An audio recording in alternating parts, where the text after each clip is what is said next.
الحمد لله نحمده ونستعينه ونستغفره ونعوذ بالله من شرور أنفسنا ومن سيئات أعمالنا من يهده الله فلا مضل له ومن يضلله فلا هادي له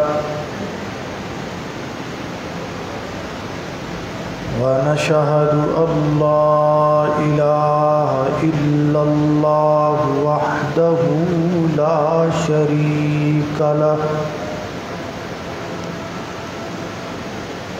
ونشهد أن محمدًا عبده ورسوله أما بعد فإن خير الحديث كتاب الله وخير الهدي هدي محمد صلى الله تعالى عليه وسلم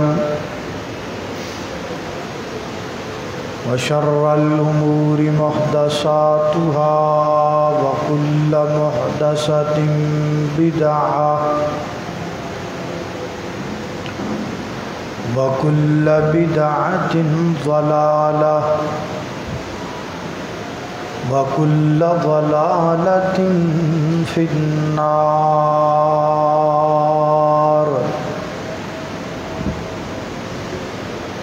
اللهم صل على محمد وعلى آل محمد كما صليت على إبراهيم وعلى آل إبراهيم إنك حميد مجيد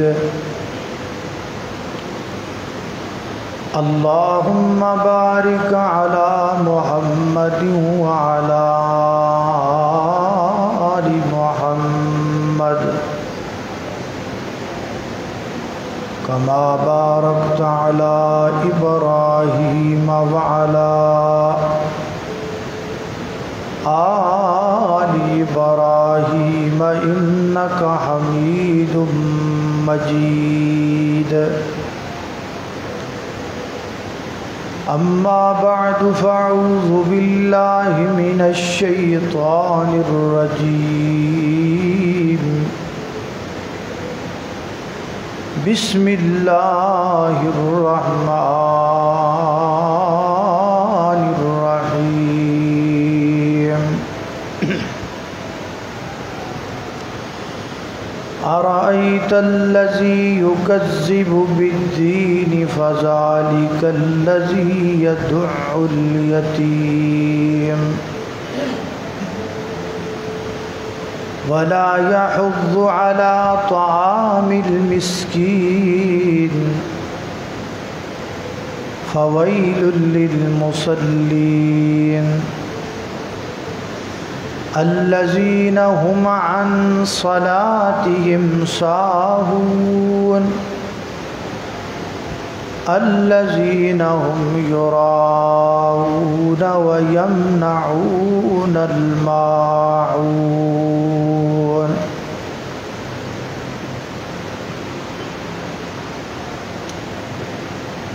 قرآن کریم کی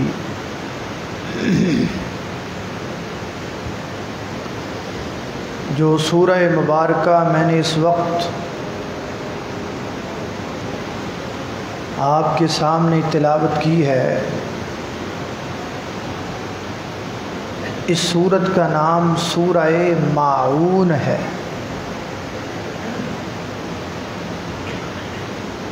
اور یہ قرآن کریم کے 30ویں پارے کے اواخر میں موجود ہے۔ یہ سورت بڑی عام صورت ہے، عموماً ہماری مساجد میں ائمہ کرام مغرب اور عشاء کی جماعت میں اس سورت کی اکثر تلاوت کرتے ہیں، بلکہ بعض بزرگ تو ایسے ہیں کہ جنہوں نے قاری صاحب کے پیچھے اس سورت کی تلاوت سن سن کے اس سورت کو یاد کر لیا۔ اب شاید میں نے جب پڑھنا شروع کیا سورت کی ابتدا کی تو بعد نے ساتھ ہی پڑھا، یاد ہو گئی سورت۔ یہ بڑی اچھی بات ہے کہ سورت آپ نے قاری صاحب سے سن سن کے یاد کر لی، یہ بڑی اچھی بات ہے، لیکن یہ اچھی بات نہیں ہے کہ آپ نے اس سورت کا ترجمہ یاد نہیں کیا۔ حالانکہ سورت عربی میں ہے اور ترجمہ اردو میں ہے، سورت ہماری زبان میں نہیں ہے، ترجمہ ہماری زبان میں۔ جو ہماری زبان میں نہیں وہ یاد کیا ہے، بڑی اچھی بات ہے، اور جو ہماری زبان میں ہے وہ یاد نہیں کیا، یہ اچھی بات ہے۔ تو میں انشاءاللہ آج جمعۃ المبارک کے اس مقدس وقت میں آپ کے سامنے اس سورت کے تراجم اور تفاسیر کو ذکر کرنے لگا، اور یقین جانیے یہ اتنی عظیم الشان سورت ہے کہ اللہ کریم نے اس سورت میں جن باتوں کا ذکر کیا ہے، اگر آپ لوگوں کو سورت کا ترجمہ آ جائے اور اس کی تفسیر آپ کی سمجھ میں آ جائے اور آپ دل لگا کر اس کی تلاوت سننا شروع کر دیں تو یقین جانیے جب قاری صاحب نماز مغرب یا عشاء میں اس سورت کی تلاوت شروع کر دیں گے تو آپ پیچھے رونا شروع کر دیں۔ اللہ نے اس میں اتنی قیمتی باتوں کا ذکر کیا۔ اللہ کریم نے اس سورہ مبارکہ میں جو موٹا عنوان ہے سورت کا، مرکزی عنوان، وہ میں آپ کے سامنے رکھتا ہوں۔ اس سورت کا مرکزی عنوان یہ ہے کہ اللہ کریم نے اس سورت میں ہمیں یہ بتلایا ہے کہ بے دین کون ہوتا ہے۔ ہم نے بھی کچھ لوگوں پہ بے دینی کا فتویٰ لگایا ہوا ہے نا، فلاں بے دین ہے، فلاں بے دین ہے۔ اب ہم قرآن کریم کی روشنی میں دیکھتے ہیں کہ بے دین کون ہے۔ ہم نے تو بے دینی کا دائرہ بڑا کھلا رکھا ہے۔ کون ہے بے دین جی؟ جو اللہ کو نہ مانے وہ بے دین، جو اللہ کے رسول کو نہ مانے وہ بے دین، جو قرآن کریم کو نہ مانے وہ بے دین۔ بس یہ بڑا وسیع دائرہ ہے، اس سے پیچھے پیچھے جو کرتے رہو چلے گا، باقی سب ٹھیک ہے۔ لیکن آج ہم اس سورت کی روشنی میں اللہ کریم سے پوچھتے ہیں کہ بے دین ہے کون؟ تو آئیے دیکھیں کہ اللہ کریم نے کس کو بے دین کہا، اللہ کریم نے کس کس کے بارے میں فرمایا کہ یہ بے دین ہے۔ فرمایا ارأیت الذی یکذب بالدین فذلک الذی یدع الیتیم۔ فرمایا ہے میرے محبوب پیغمبر، کیا آپ نے کبھی اس شخص کو دیکھا ہے جو دین کی تکذیب کرتا ہے، دین کو جھٹلاتا ہے، سادے لفظوں میں بے دین ہے۔ اب پہلے ہم یہ سمجھیں کہ دین کسے کہا جاتا ہے۔ دین یہ کس کو کہتے ہیں؟ ارأیت الذی یکذب بالدین، دین کو جھٹلانا دین ہے کیا؟ دین کے دو معنی ہیں قرآن کریم میں ذکر ہوئے۔ پہلا معنی فرمایا الحمدللہ رب العالمین الرحمن الرحیم مالک یوم الدین. مالک ہے یوم الدین کا، دین کے دن کا. دین بولتے ہیں سزا اور جزا کے دن کو.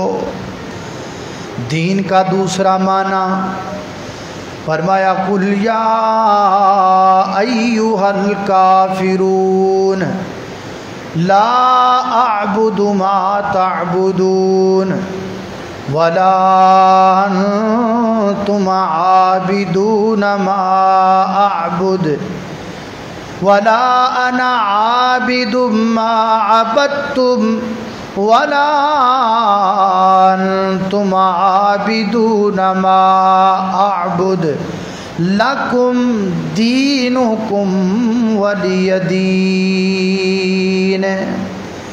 تمہارے لیے تمہارا دین، ہمارے لیے ہمارا دین. دین طریقے کو کہتے ہیں، دین منہج کو بھی کہتے ہیں. دین سے مراد دین اسلام ہے. تو لہذا ہمیں معلوم ہو گیا کہ دین دو چیزوں کا نام ہے، آخرت کے دن کا اور اسلام کے طریقے کا نام بھی دین ہے. اب ہم دوبارہ انہی آیت پہ جاتے ہیں. فرمایا ارأیت الذی یکذب بالدین. اے میرے محبوب پیغمبر، کبھی آپ نے دیکھا ہے وہ شخص جو دین کی تکذیب کرتا ہے، یعنی آخرت کے دن کی تکذیب کرتا ہے، دین حنیف کی تکذیب کرتا ہے. ہماری عرف عام میں یہ بن گیا بے دین ہے. کون ہے بے دین؟ پہلا بندہ. ذرا غور کرنا، ذرا سوچنا. ہم نے تو بڑا دائرہ وسیع کیا ہوا تھا نا، اور یہاں کیا ہو رہا ہے؟ فرمایا فذلک الذی یدع الیتیم. اے میرے محبوب پیغمبر، بے دین وہ شخص ہے جو یتیم کو جھڑکتا ہے، جو یتیم کو جھڑکنے والا، یتیم کو گالیاں دینے والا، یتیم کو دھکے مارنے والا، یتیم سے نفرت کرنے والا، یتیم کا حق کھا جانے والا، یتیم کے حق پہ قبضہ کرنے والا، یہ ہے بے دین. دوسرا مقام اللہ کے قرآن کا فرمایا الذین یأکلون اموال الیتامی ظلما انما یأکلون فی بطونہم نارا وسیصلون سعیرا. الذین وہ لوگ یأکلون جو کھاتے ہیں اموال الیتامی یتیموں کا مال. کس طرح؟ ظلمن ظلم کے ساتھ. ظلم کے ساتھ کھانے کا کیا معنی؟ ایک تو ہے یتیم بچہ، اس کی کفالت کرنا. جو اس کی کفالت کر رہا ہے وہ اس کے مال سے کچھ نہ کچھ لے سکتا ہے اس پر خرچ کرنے کے لیے، اس کی بہتری کے لیے. یہ تو جائز طریقہ ہو گیا نا. تو ظلم کا طریقہ کیا ہے؟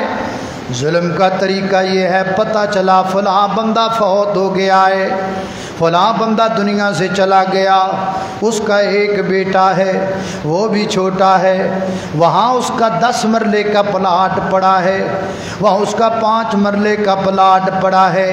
عورت تو اس کی بیوہ ہو گئی ہے، اسے تو اپنی خبر نہیں رہی، بچہ تو بالکل چھوٹا ہے، پلاٹ پہ کوئی توجہ دینے والا نہیں.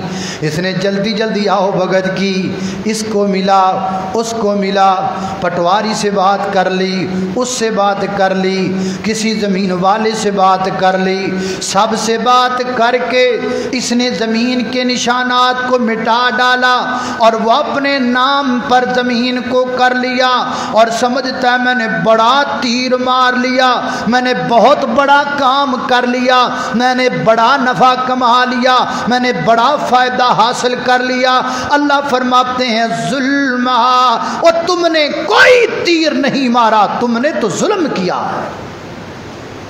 تیرے دل میں یہ خیال ہے مجھے کون ہے پوچھنے والا، علاقے کیمپیے مجھے جانتا ہے، ایم این اے مجھے جانتا ہے، جنرل کرنل مجھے جانتا ہے، اور اس علاقے کا تھانے والا مجھے جانتا ہے، اور جناب ایس ایچ او مجھے جانتا ہے، مجھے کوئی نہیں پوچھنے والا۔ بھائی بات ٹھیک ہے، آج یہاں تمہیں کوئی پوچھنے والا نہیں ہے، کل وہاں تمہیں کوئی چھڑانے والا بھی نہیں ہوگا۔ اللہ ہمیں یتیم کا مال کھانے سے محفوظ فرمائے۔ حلال کھاؤ، تھوڑا کھا لو لیکن حلال کا کھاؤ۔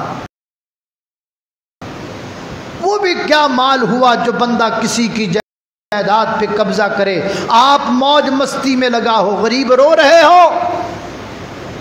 میں مانتا ہوں کہ آج لوگ آپ کے اسلحے کے ڈر سے آپ کے سامنے نہیں بولتے، میں مانتا ہوں کہ آج آپ کے گن مینوں کے بل بوتے پہ لوگ آپ کے سامنے نہیں بولتے۔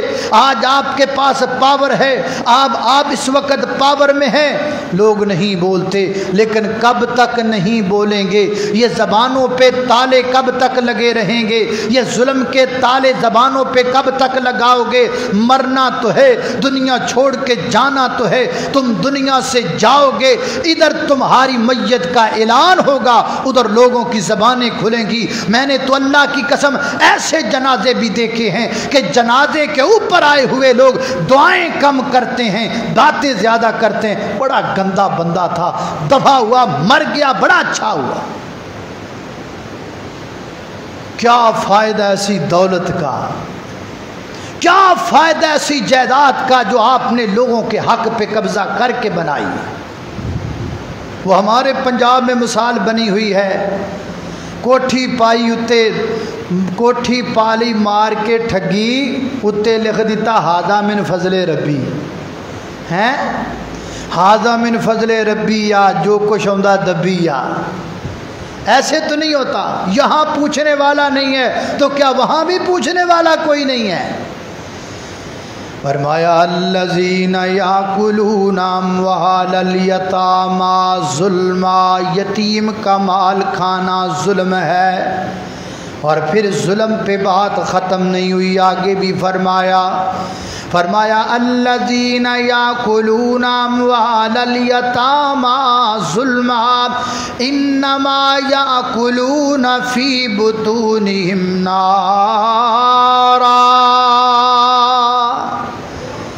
جو یتیم کا مال کھاتا ہے وہ اپنے پیٹ میں جہنم کے انگارے ڈال رہا ہے۔ ایک لقمہ بھی اگر یتیم کی روٹی سے تو نے لے لیا ہے ظلم سے، یہ نہ سمجھ کہ تیرے پیٹ میں روٹی کا لقمہ جا رہا ہے، بلکہ یہ یقین کر لے کہ تیرے پیٹ میں جہنم کی آگ کا ایک انگارہ چلا گیا۔ اللہ مجھے اور آپ کو محفوظ فرمائے۔ آج میں آپ کے بارے میں حسن ظن رکھتا ہوں، میں آپ کے بارے میں اچھا گمان رکھتا ہوں۔ میرا گمان یہ ہے کہ آپ میں سے کسی نے بھی کسی کا حق نہیں کھایا ہوگا، اور اگر آپ میں سے کسی نے کھایا ہے تو آج جا کر واپس لٹا دو، آج جا کر واپس لٹا دو، کیونکہ آج لٹانا آسان ہے، کل معاملہ بڑا مشکل ہوگا، کل بڑا مشکل ہوگا۔ اگر آج آپ نے کسی کے اوپر ظلم کیا ہے، جمعۃ المبارک کے خطبہ کے بعد جائیں، کچھ ایسے لوگ بھی ہوتے ہیں جو اپنی بہنوں کا حق کھا جاتے ہیں۔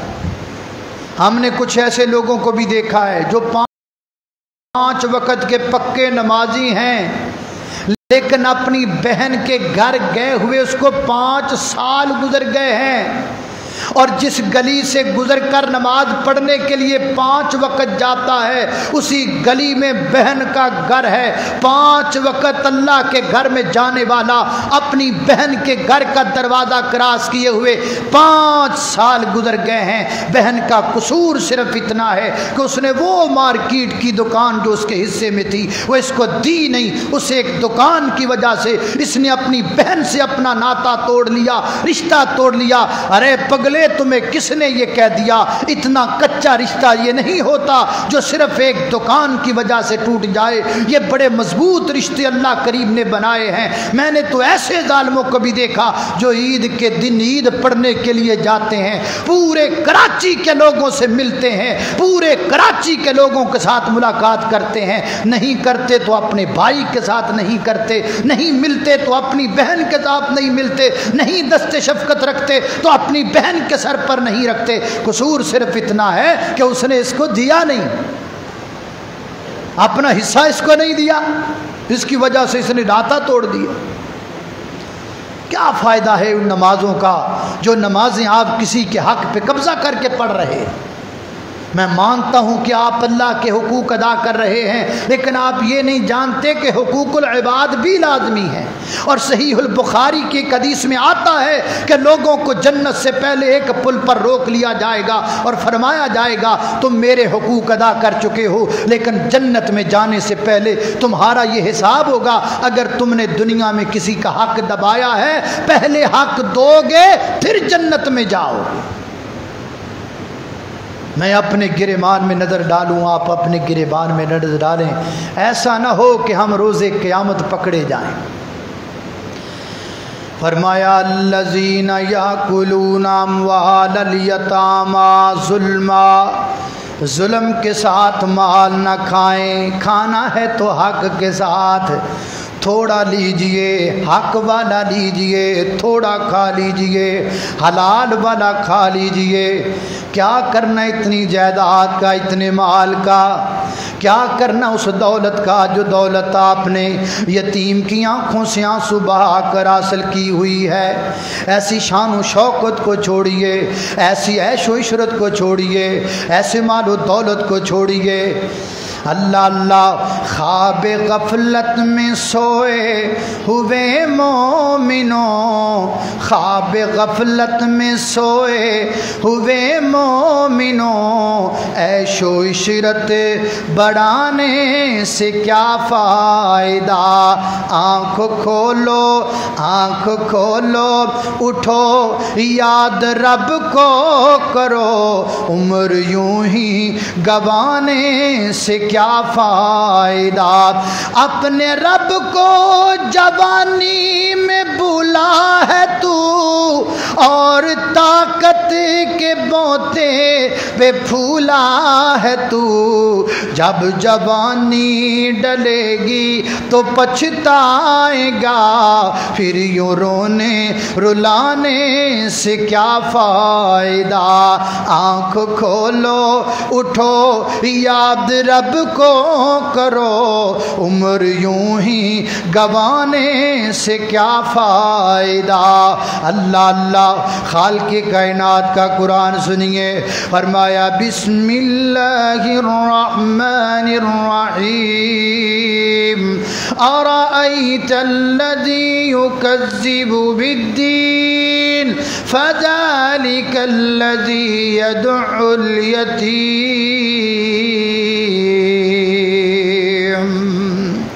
یہ ہے پہلا بے دین بندہ۔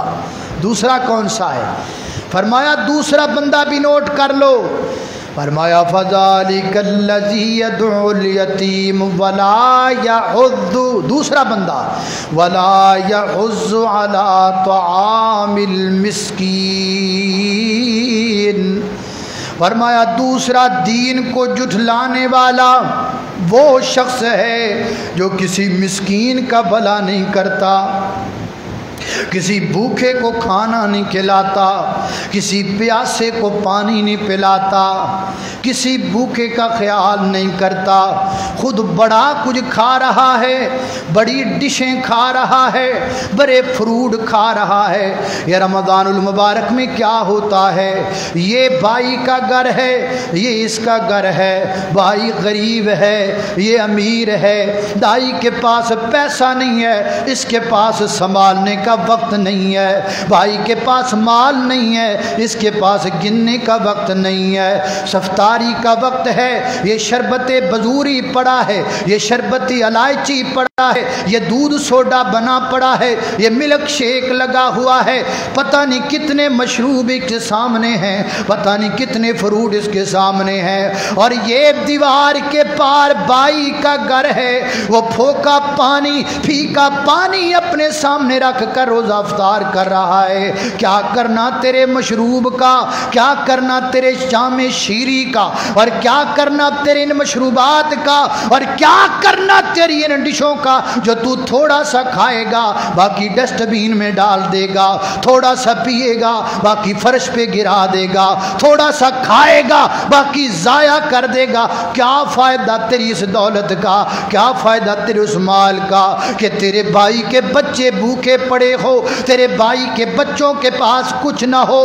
حقیقت تو یہ ہے جو خود کھاتا ہے وہ اپنے بھائی کو بھی کھلاؤ، جو خود پیتا ہے اپنے بھائی کو بھی پلاؤ۔ میں نے رات بھی کہا تھا پروگرام میں، ہمارا بڑا عجیب سا طریقہ بن چکا ہے، بڑا آدمی دعوت کرے بڑوں کو بلاتا ہے، بڑا آدمی افطاری بنائے بڑوں کو بلاتا ہے، وہ کہتا چھوٹے میرے سٹیٹس کے نہیں، چھوٹے میرے قابل نہیں، میرے پاس میں خود لینڈ کروزر والا، میرے پاس بھی آئے تو لینڈ کروزر والا، میں خود گرینڈی والا، میرے پاس وہ آئے جو گرینڈی والا، میں خود کار والا، میرے پاس وہ آئے جو کار والا آ گیا، گرینڈی والا آ گیا، لینڈ کروزر والا آ گیا، اس کے سامنے طرح طرح کے کھانے رکھ دیے، طرح طرح کے مشروبات رکھ دیے، اس نے کھایا، ڈکار مارا، گھر میں جا کے کہا کھانا اچھا نہیں پکا تھا، مسالے زیادہ تھے، پیٹ خراب ہو گیا۔ کیا فائدہ یار اس کو کھلانے کا؟ اپنے دسترخوان پہ اس کو بلا، اس کو بکرا کھلاتے ہو جو روز بکرا کھاتا ہے، اس کو کیوں نہیں کھلاتے ہو جو سال میں ایک بار کھاتا ہے، جو روز کھاتا ہے اس کو کھلاؤ گے، وہ کھا کے کہے گا صحیح نہیں بنا تھا، اور جو کبھی نہیں کھاتا اس کو کھلاؤ گے، وہ کھا کے تمہیں دعائیں دے گا، اللہ تمہارے دسترخوان پر برکتوں کا نزول کرے گا۔ فرمایا فَذَلِكَ الَّذِي يَدْعُو الْيَتِيمَ وَلَا يَحُضُّ عَلَى طَعَامِ الْمِسْكِينِ۔ سیدہ عائشہ صدیقہ طیبہ طاہرہ زاکیہ مطہرہ حافظہ عالمہ قاریہ محدثہ عندلیبہ طیبہ حبیبہ میرے نبی کی پاک بیوی سیدہ عائشہ رضی اللہ تعالیٰ عنہ بیان کرتی ہیں، ہمارے گھر کا دروازہ کھٹکا، دروازے پہ دستک ہوئی، میں نے پوچھا مم بالباب، کون ہے دروازہ کھٹکھٹانے والا؟ آواز آئی ماں جی میں ایک بھوکی ماں ہوں، میرے ساتھ میری 2 بیٹیاں بھوکی ہیں، میں نے بھی 3 دنوں سے کچھ نہیں کھایا، میری ان بیٹیوں نے بھی کچھ نہیں کھایا، میرے پیٹ میں بھی لقمہ نہیں گیا، ان میری بچیوں نے بھی کچھ نہیں کھایا۔ ماں عائشہ صدیقہ رضی اللہ تعالیٰ عنہ فرماتی ہیں میں واپس اپنے گھر میں آئی، میں نے اپنے پورے گھر کو تلاش کیا، مجھے کچھ نہ ملا دینے کے لیے، کچھ نہ نکلا کھلانے کے لیے سوائے 2 کھجوروں کے، ایک روایت میں 3 کھجوروں کے الفاظ ہیں، بس وہ 2 کھجوریں ملی۔ کراچی کے روشن ضمیروں ذرا اندازہ تو کرو، گھر اس پیغمبر کا ہے، گھر اس نبی کا ہے، گھر اس سالار آدم کا ہے، گھر اس امام آدم کا ہے، اللہ کریم نے جس کا رتبہ اتنا بلند کیا ہے، اللہ کے بعد اس روئے زمین پہ اگر سب سے زیادہ مقام ہے تو محمد رسول اللہ کا مقام ہے، یہ وہ عظیم انسان ہے۔ اللہ کریم نے فرمایا اے میرے محبوب پیغمبر یوں اپنی انگلی کا اشارہ اس پہاڑ کی طرف کر دو، انگلی بعد میں زمین میں آئے گی، ہوگی میں تیرے لیے احد پہاڑ کو سونے کا پہلے بنا دوں گا۔ فرمایا نہیں میرے مولا کریم، مجھے دولت نہیں چاہیے، مجھے مال نہیں چاہیے، مجھے تو غریبوں سے پیار ہے، مجھے تو غریبوں سے پیار ہے۔ فرمایا میری امت کے لوگوں، میں محمد کو تلاش کرنا ہو تو میں کسی غریب کی جھونپڑی میں مل جاؤں گا۔ یہ تھے ہمارے پیارے، یہ تھی تعلیم ہمارے نبی۔ یہ ہے لیڈر، اس کو لیڈر بولتے ہیں۔ یہ ہے پیر، اس کو پیر بولتے ہیں۔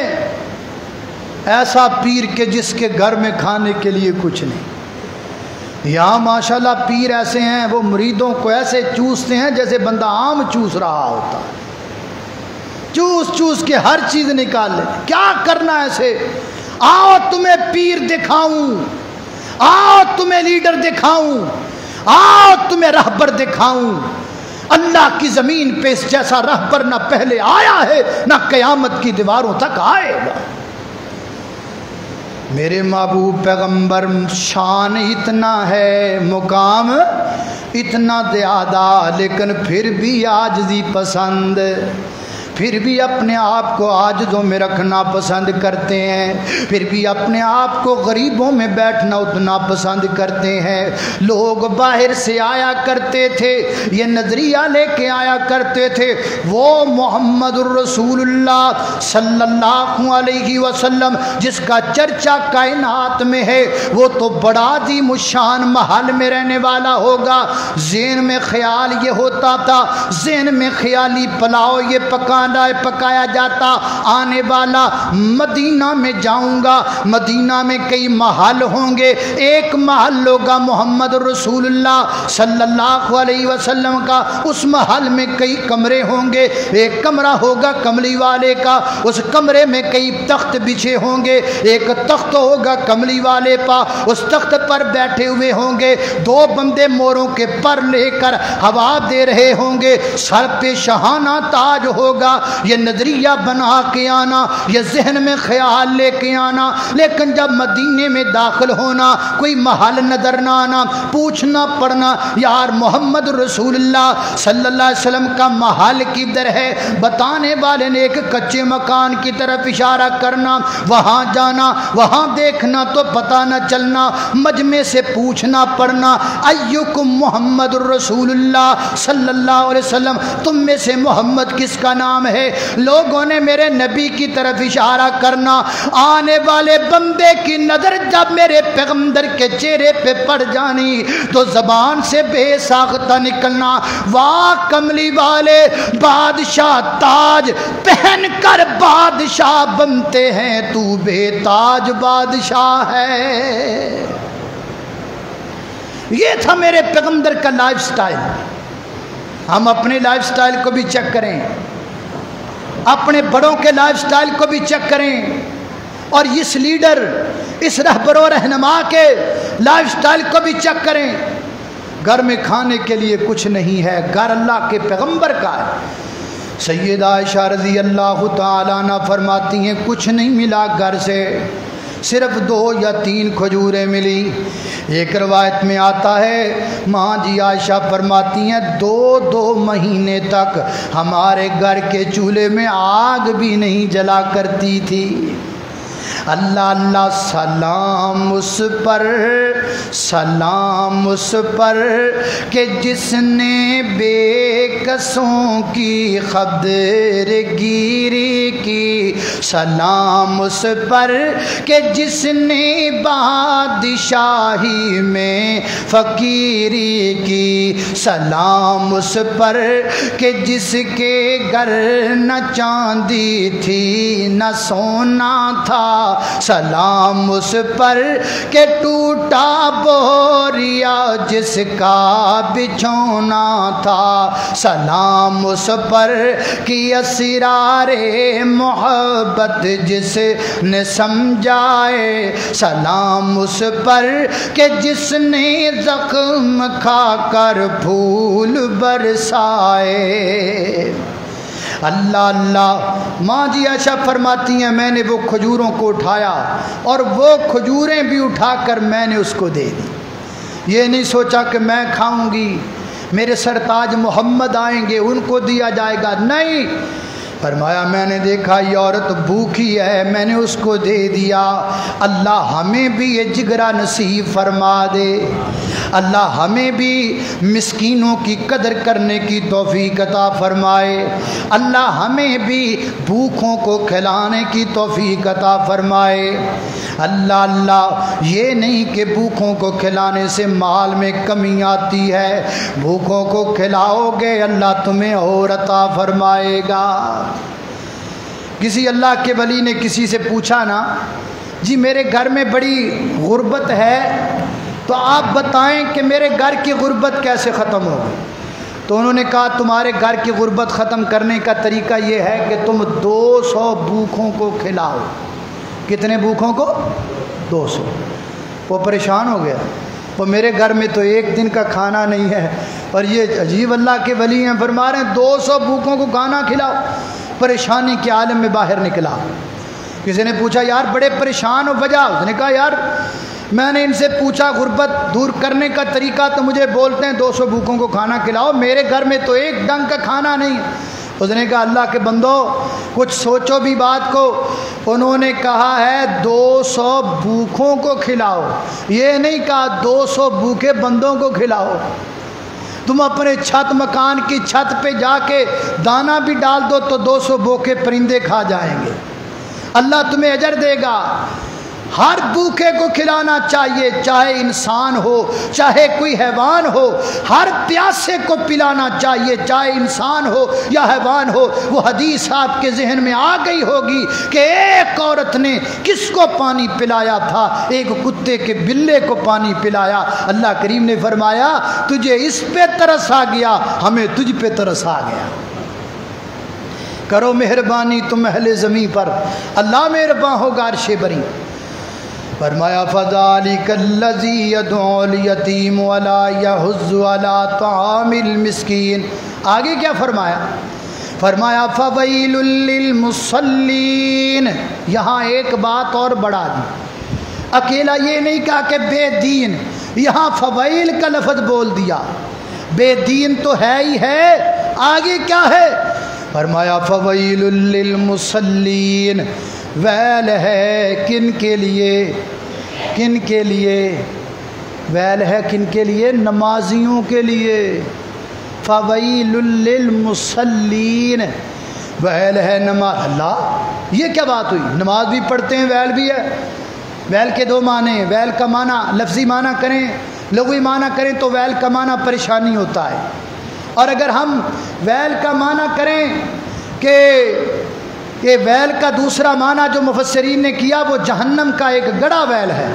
فرمایا فویل للمصلین، ویل ہے نمازیوں کے لیے۔ اللہ نمازیوں کے لیے کیوں ویل ہے؟ ایک نماز پڑھیں، دوسرا ویل۔ فرمایا اگلی آیت پڑھ لو، فویل للمصلین الذین ہم، وہ لوگ، ہم جو عن صلاتہم، اپنی نمازوں سے ساہون، سستی برتتے ہیں، ان نمازیوں کے لیے ویل ہے۔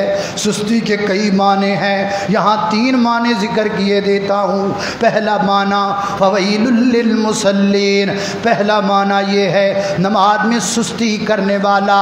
کیا سستی ہے؟ 2 پڑھتا ہے 3 نہیں پڑھتا، 3 پڑھتا ہے 2 نہیں پڑھتا، عشاء اور مغرب، عشاء اور فجر کی نہیں پڑھتا، باقی ساری پڑھتا ہے۔ میں نے کئی بندوں کو دیکھا ہے، نماز پڑھتے ہو تو بڑے فخر سے بتا جی الحمدللہ 3 نمازیں پڑھتا ہوں الحمدللہ، باقی 2 نہیں پڑھی جاتی۔ اس پہ کیا ہے؟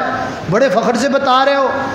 اللہ کریم فرماتے ہیں وہ بے نما، وہ بندہ، وہ نماز میں سستی کرنے والا، اس کے لیے ویل ہے جو 2 پڑھے 3 نہ پڑھے، 3 پڑھے 2 نہ پڑھے، اس کے لیے ویل ہے۔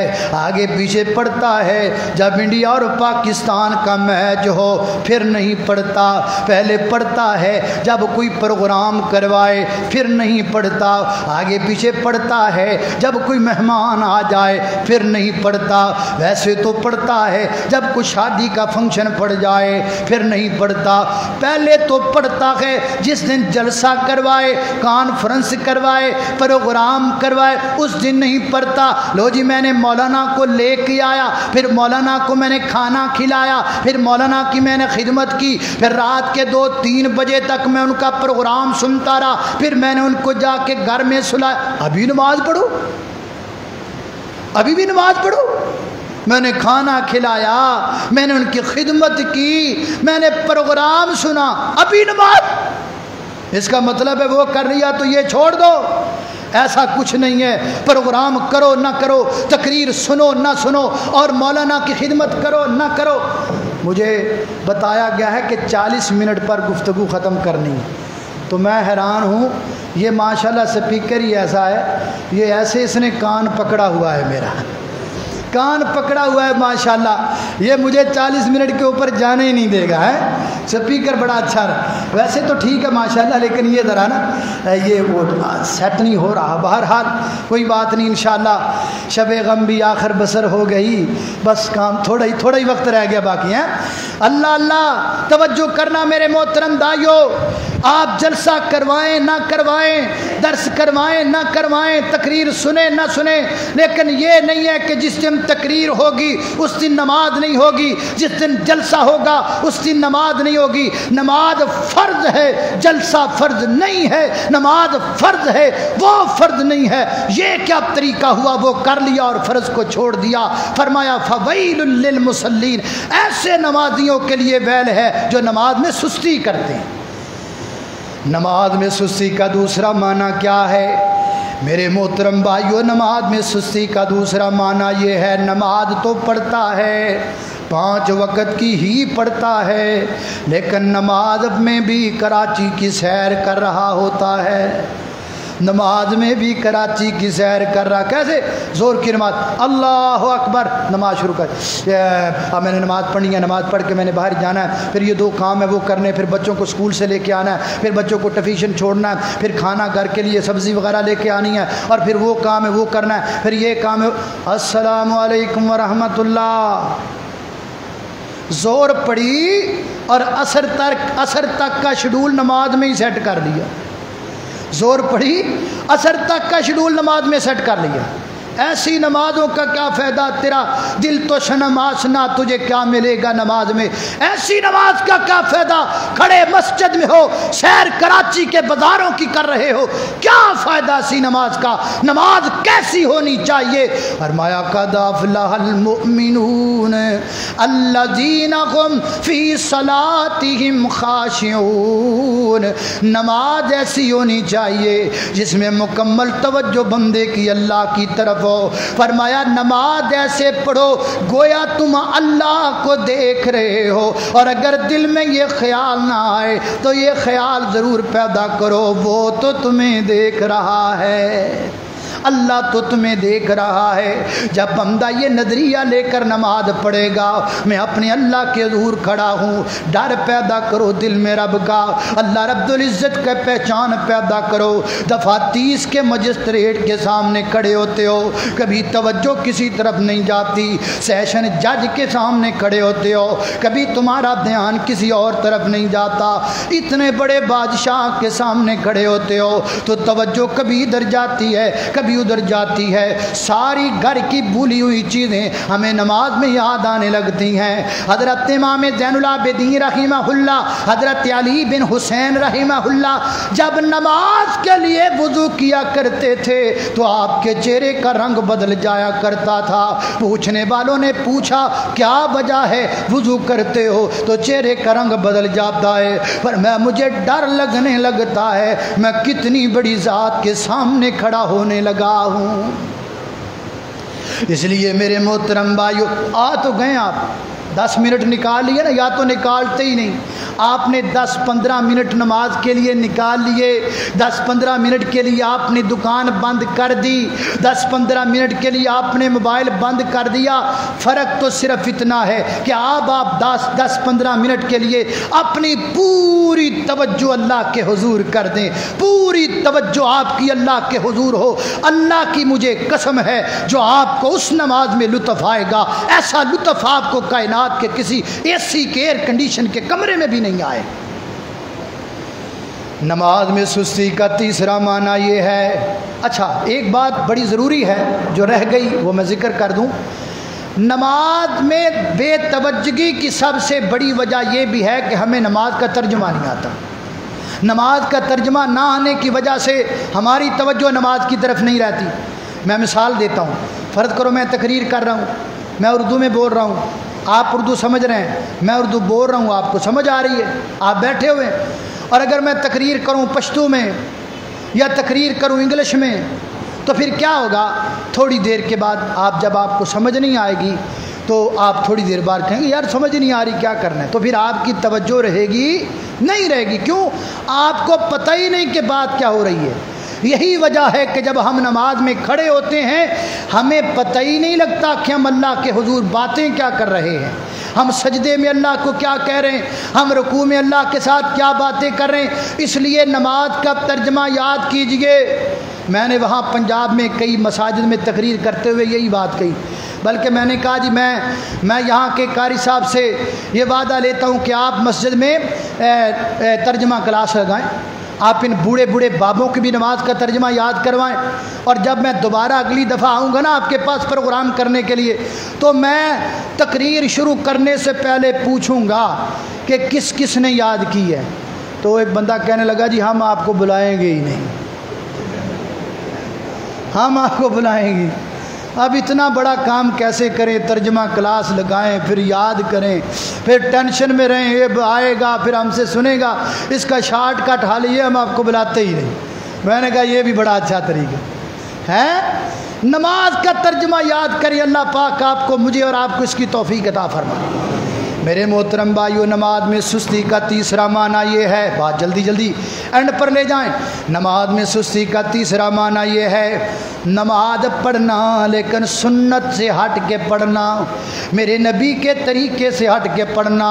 کلمہ نبی کا پڑھتے ہو، نماز کسی اور کی پڑھتے ہو، کلمہ محمدی پڑھتے ہو، نماز محمدی نہیں پڑھتے ہو، دین محمدی مانتے ہو، نماز محمدی کیوں نہیں مانتے ہو، نماز کا طریقہ کہیں اور، نماز کیوں پڑھتے ہو؟ جی اللہ کے نبی نے پڑھی اس لیے پڑھتے ہیں، تو جو کام اللہ کے نبی نے نماز میں کیے وہ بھی کرو نا۔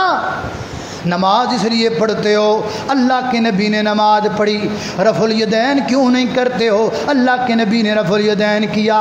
نماز تو کیوں پڑھتے ہو؟ اللہ کے نبی نے پڑھی ہے۔ اور میرے محترم بھائیو، بآواز بلند کیوں نہیں جناب آمین بالجار کیوں نہیں کرتے ہو؟ اللہ کے پیغمبر کا یہ طریقہ ہے، نماز اس لیے پڑھتے ہو، اللہ کے پیغمبر نے پڑھی ہے۔ پاؤں سے پاؤں کیوں نہیں ملاتے ہو؟ کندھے سے کندھا کیوں نہیں ملاتے ہو؟ یہ بھی اللہ کے نبی کا طریقہ ہے۔ ایک مانتے ہو دوسرا چھوڑ دیتے ہو، دوسرا مانتے ہو پہلا چھوڑ دیتے ہو، یا کہ یہ کیا طریقہ ہوا؟ نماز اگر اللہ کے پیغمبر کی ہے تو نماز شروع سے لے کر آخر تک ہر طریقہ بھی وہی ہونا چاہیے جو میرے پیغمبر کا ہے۔ نماز بھی محمدی ہونی چاہیے، طریقہ بھی محمدی ہونا چاہیے۔ اللہ کریم ہمیں نمازیں اپنی درست کرنے کی توفیق عطا فرمائے۔ فرمایا فویل للمصلین الذین هم عن صلاتهم ساہون الذین هم یراؤون الذین هم یراؤون۔ فرمایا وہ بھی بندہ دین کی تکذیب کرتا ہے، یراؤون وہ لوگ جو دکھلاوے کے لوگ ہیں، وہ لوگ جو ریاکاری کے لوگ ہیں۔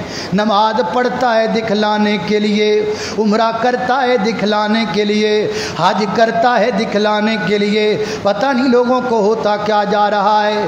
جب سے یہ موبائل آیا ہے ہماری نیکیاں تو برباد ہونی شروع ہو گئیں، ہماری نیکیاں تو ختم ہونی شروع ہو گئی۔ اللہ جانتا ہے کئی بندے حج پہ جاتے ہیں، ایک کینکریاں مارتا ہے دوسرا ویڈیو بناتا ہے۔ میں جب شیطان کو کینکریاں ماروں نا تو میری صاف سی ویڈیو بنانا، جب میں بیت اللہ میں سجدہ کروں نا تو میری بڑی اچھی ویڈیو بنانا۔ اللہ کے لیے تو نہیں پھر کر رہے ہو، یہ تو دکھانے کے لیے۔ الذین هم یراؤون، اعمال کو ریاکاری سے بچائیے، اپنے عمل میں خلوص پیدا کیجئے۔ کیا کرنا ان کیمروں کا، کیا کرنا ان سیلفیوں کا؟ جس رب کے لیے کر رہے ہو اس کے کیمرے بڑے بڑے ہیں، اس کا امداد بہت بڑا ہے، اس کا ایک امداد اور نظام بڑا پیارا ہے۔ اللہ کریم مجھے اور آپ کو ریاکاری سے محفوظ فرمائے۔ اللہ جانتا ہے، اللہ کی قسم کبھی کبھی ڈر لگنے لگتا ہے، ہم ان موبائل کے ذریعے ہم اتنے مگن ہو گئے، ہم اللہ کے نبی اور اللہ کے دین سے اتنے دور ہو گئے۔ کچھ لوگ اللہ کے گھر جاتے ہیں، طواف کرتے ہیں تو ویڈیو بناتے ہیں، نماز پڑھتے ہیں تو ویڈیو بناتے ہیں، ہر جگہ ویڈیو، ہر جگہ ویڈیو، ہر جگہ تصویریں۔ الذین هم یراؤون، میں مانتا ہوں وقت کی ضرورت ہے، اس کی کوئی دلیل نہیں ہے ہمارے پاس، لیکن چونکہ لوگوں تک دین کا پیغام پہنچنا ہے، سوشل میڈیا کا میدان خالی نہیں رہنا چاہیے، وہ اپنی جگہ، لیکن اس سے بھی حادثے نہ بڑھ جائے کہ ہر کام کی تصویر۔ اب یہاں پنجاب میں ہمیں لوگ بلاتے ہیں نا، تو کھانا کھلانے کے بعد کہتے ہیں چلو مولویو لین چلا کے جاؤ، لین چلا کے پھر ساڈی بھی تصویر کھچ دیں تے کھچ کے نیٹ تے دیں نے بھی شام دی روٹی اسی انہاں نوں کھوائی ہے، شام کا کھانا ہم نے کھلایا ہے۔ یہ حالت بن گئی ہے ریاکاری کی، اللہ مجھے اور آپ کو بچا کے رکھے۔ اور اینڈ پہ فرمایا الذین هم یراؤون ویمنعون الماعون، یہ معاون کا لفظ جس پر اللہ نے سورت کا نام بھی معاون رکھا۔ معاون کیا ہے؟ معاون یہ ہے روزمرہ استعمال کی چیزیں جو ہیں ان کو دینے سے منع کرنا، یہ روزمرہ چیزیں کو جو استعمال کی چیزیں ہیں۔ فرمایا وَيَمْنَعُونَ الْمَاعُونَ، وہ بھی بندہ آخرت کے دن کو بھولا ہوا ہے جو لوگوں کا بھلا نہیں کرتا، چھوٹی چھوٹی چیزیں ضرورت کی نہیں دیتا۔ بندہ بندے کا دارو ہے، بندہ بندے کے لیے ہمدرد ہونا چاہیے، بندہ بندے کے لیے ایک دوسرے کا مددگار ہونا چاہیے۔ بھائی جان مجھے چارجر چاہیے، میرے پاس نہیں ہے یار، مجھے یہ چیز چاہیے۔ یہ خواتین کی بھی عادت ہوتی ہے نا کہ کوئی ساتھ والے گھر کا بچہ آ گیا، آنٹی میری ماما کہہ رہی ہیں تھوڑا سا نمک دے دو، چلو بھاگو، نمک تمہارے لیے نہیں دیتے۔ ہماری ماما کہہ رہی ہے سالن نہیں ہمارے گھر میں، تھوڑا سالن، چلو بھاگو، تمہارے لیے پکاتے ہیں، یہ نہیں ہے۔ فرمایا وَيَمْنَعُونَ الْمَاعُونَ وَيَمْنَعُونَ الْمَاعُونَ، وہ بندہ بھی آخرت کے دن کو بھولا ہوا ہے جو بندہ ضرورت کی چھوٹی چھوٹی چیزیں کسی کو دیتا نہیں ہے، ہر چیز سے انکار، ہر چیز سے انکار، نہیں دوں گا، نہیں دوں گا، نہیں ہے، یہ تو جھوٹ بھی ہو گیا نا۔ آپ کو بندہ کہے چارجر دے دو تو وہ کہے نہیں ہے، اس سے بڑا جھوٹ کیا ہے؟ آج کے دور میں جس کے گھر میں چارجر نہ ہو، یہ ہو سکتا ہے؟ آج کے دور میں کسی کے گھر میں چارجر نہیں، یہ ہو سکتا ہے؟ وَيَمْنَعُونَ الْمَاعُونَ، نمک دے دو، نمک نہیں ہے، یہ بھی ہو سکتا ہے نمک نہیں۔ سالن دے دو، سالن نہیں ہے، نہ فرمایا وَيَمْنَعُونَ الْمَاعُونَ، ایسے نہ کیا کرو، ایک دوسرے کے بھلا کیا کرو، بندہ بندے کے ساتھ معاون بنے، بندہ بندے کا ہمدرد بنے، بندہ بندے کا خیال کرنے والا بنے۔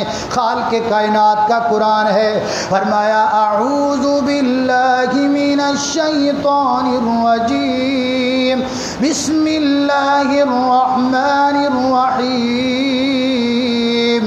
ارأیت الذی یکذب بالدین فذلک الذی یدع الیتیم ولا یحض علی طعام المسکین فویل للمصلین الذین هم عن صلاتهم ساہون الذین هم یراؤون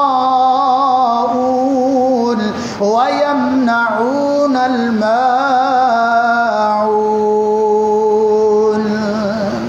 اللہ کریم سے دعا ہے اللہ کریم مجھے اور آپ کو اس صورت میں بیان کردہ چیزوں پر عمل کرنے کی توفیق عطا فرمائے، اور اس صورت کے ترجمے اور تفسیر کو یاد کرنے کی اللہ توفیق عطا فرمائے، نماز کے ترجمے کو اللہ ہمیں یاد کرنے کی توفیق عطا فرمائے۔ وآخر دعوانا ان الحمد للہ رب العالمین۔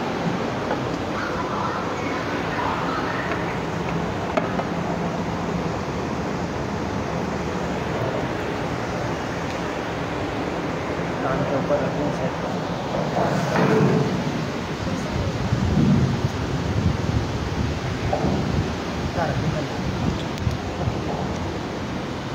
تنگ کرے نا اوپر سے کر کے لگا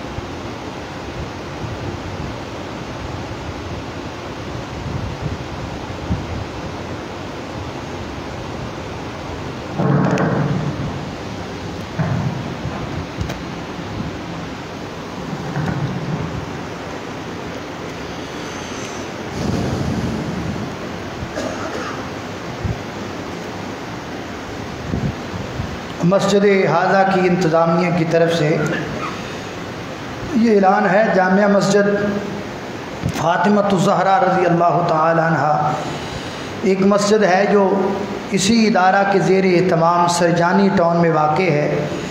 وہاں مسجد کی بیک سائیڈ پر تعمیر کا سلسلہ شروع ہے، اس کے اندر کچھ تعاون کی ضرورت ہے چونکہ وہ سلسلہ جاری و ساری ہے۔ تو آپ احباب سے درخواست کی جاتی ہے کہ جب آپ باہر جائیں گے جمعہ کی ادائیگی کے بعد تو جاتے ہوئے باہر ساتھی موجود ہوں گے، تو آپ نے جاتے ہوئے تعاون ضرور کر کے جانا ہے۔ اللہ کریم کے گھر کا یہ سلسلہ چل رہا ہے اور جاری سلسلے میں آپ اپنا حصہ ڈال دیں، جتنا ممکن ہو سکے آپ بھرپور طریقے کے ساتھ اس میں تعاون کریں گے انشاءاللہ۔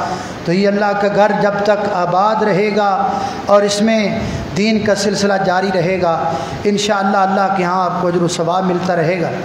اسی طرح ایک ساتھی ہے، اس نے دعا کی درخواست کی ہے، اللہ کریم اسے اس کے اس مقصد میں کامیابی دے، اللہ کریم اس کی پریشانیوں کو دور کر دے۔ اور اسی طرح ایک اور ساتھی ہیں، انہوں نے بھی محمد شہاب الدین ولد غلام رسول کو اللہ اس کی عمر میں برکت کی دعا کی، اللہ کریم حج کی سعادت نصیب کرے۔ آپ میں سے جس نے حج نہیں کیا اللہ سب کو حج کروا دے، جس نے عمرہ نہیں کیا اللہ اس کو عمرہ بھی کروا دے۔ یا اللہ یہاں کوئی پریشان بیٹھا ہو اس کی پریشانیوں کو دور فرما، اللہ کوئی غم زدہ بھائی یا اس کے غم کو دور فرما، اللہ یہاں کو بے اولاد بیٹھا اس کو اولاد عطا فرما۔ میرے مالک جو مقروض ہیں ان کے قرضوں کو دور کر دے، اللہ جو پریشان ہیں ان کی پریشانیوں کو دور کر دے۔ اللہم اشفنا واشف مرضانا ومرضى المسلمین، یا قاضی الحاجات اقض حاجاتنا وحاجات المسلمین، یا شافی الامراض اشف مرضنا ومرضى المسلمین، اللہم اشفنا واشف مرضانا ومرضى المسلمین۔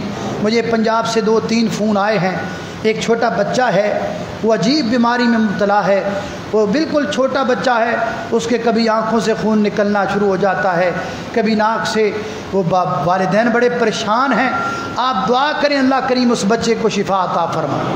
اللہ رب العزت کے پاس شفا کے خزانے ہیں، اللہ ہمارا ایمان ہے، ہمارا یقین ہے، ہمارا عقیدہ ہے، تیرے علاوہ کوئی شفا نہیں دے سکتا، اللہ بیماروں کو شفا عطا فرما۔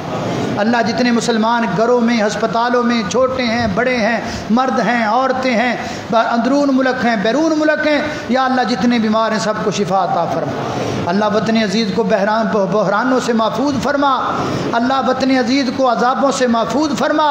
میرے مولا کریم ہم گناہ گار ہیں، ہم اپنی تمام غلطیوں کا اعتراف کرتے ہیں، اللہ ہمیں معاف فرما دے، اللہ ہمیں معاف فرما دے۔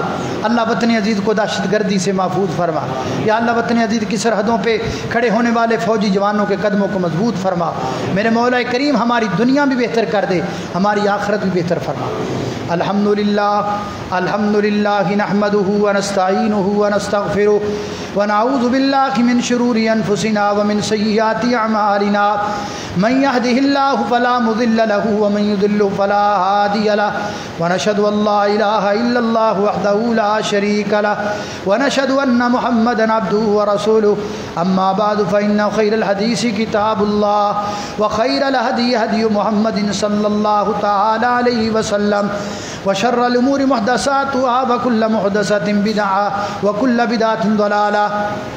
وكل ضلالة في النار أما بعد فأعوذ بالله من الشيطان الرجيم بسم الله الرحمن الرحيم أرأيت الذي يكذب بالدين فذلك الذي يدعو اليتيم ولا يحض على طعام المسكين فويل للمصلين الذين هم عن صلاتهم ساهون الذين هم يراءون ويمنعون الماعون صدق الله العظيم وصدق رسوله النبي الكريم ونحن على ذلك لمن الشاهدين والشاكرين والحمد لله رب العالمين.